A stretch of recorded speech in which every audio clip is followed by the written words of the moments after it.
Cobra post के एक string के साथ ग्लैमर इंडस्ट्री का कालापन सबके सामने आ गया है। गुजरात भारतीय जनता पार्टी के एक नेता बयान देते हैं कि देश में राष्ट्रवाद की लहर है, इसे वोटों में बदलें। ये लहर कैसे पैदा होती है? ये लहर पैदा होती है चंद प्रभावी सेलिब्रिटीज के द्वारा राजनीतिक पार्टियों को अपना ज़मीर बेच देने से। कोबरा पोस्ट ने एक स्ट्रिंग के तहत 36 सेलिब्रिटीज का स्ट्रिंग किया। इन 36 सेलिब्रिटीज में शक्ति कपूर, विवेक ओबरॉय, महिमा चौधरी, गणेश आचार्य, कैलाश खेर, अभिजीत भट्टाचार्य, सुनील पॉल, राजू श्रीवास्तव आदि लोग शामिल थे। एक झूठी कंपनी का आधार बनाकर कोबरा पोस्ट की टीम इन सेलिब्रिटीज के ऑफिशियल एजेंट्स के माध्यम से इन तक पहुंची और एक सवाल किया कि क्या आप पार्टी विशेष के मैसेज को, अगर कंटेंट आपको प्रोवाइड किया जाए तो अपने सोशल मीडिया प्लेटफॉर्म जैसे कि फेसबुक, ट्विटर, इंस्टाग्राम से पोस्ट कर सकते हैं?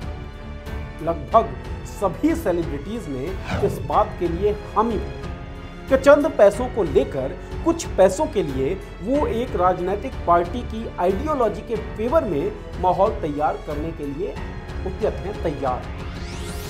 सोनू सूद ने कहा कि उनके द्वारा जो मैसेज पोस्ट किया जाएगा वो बहुत स्ट्रांग होगा, बहुत अच्छे से लिखा हुआ होगा और उन्होंने 20 करोड़ रुपए की डिमांड रखी। मामला 2.5 करोड़ प्रतिमाह पर सेटल। महिमा चौधरी ने कहा कि बीजेपी तो कुछ भी दे सकती है, तो कम से कम 1 करोड़ रुपए मैं चार्ज करूंगा। एक बात जो कॉमन दिखी इन सभी सेलिब्रिटीज में वो ये कि सभी सेलिब्रिटीज लगभग कैश में ही अपनी पेमेंट रिसीव करना चाहते हैं, यानी कि काला धन से उन्हें कोई गुरेज नहीं। मनीषा लांबा को जब पता चला कि उनको मिलने वाले पेमेंट का 20% हिस्सा व्हाइट में जाएगा तो काफी निराश हुई।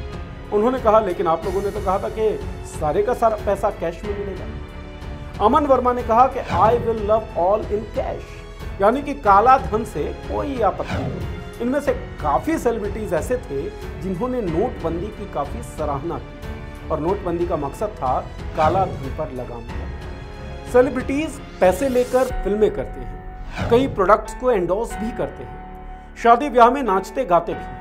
सोशल मीडिया पर बात रखने का अधिकार सभी को होता है, लेकिन पैसे लेकर एक पर्टिकुलर आइडियोलॉजी के फेवर में माहौल बनाना ये अपने लाखों करोड़ों फैंस के साथ धोखा है।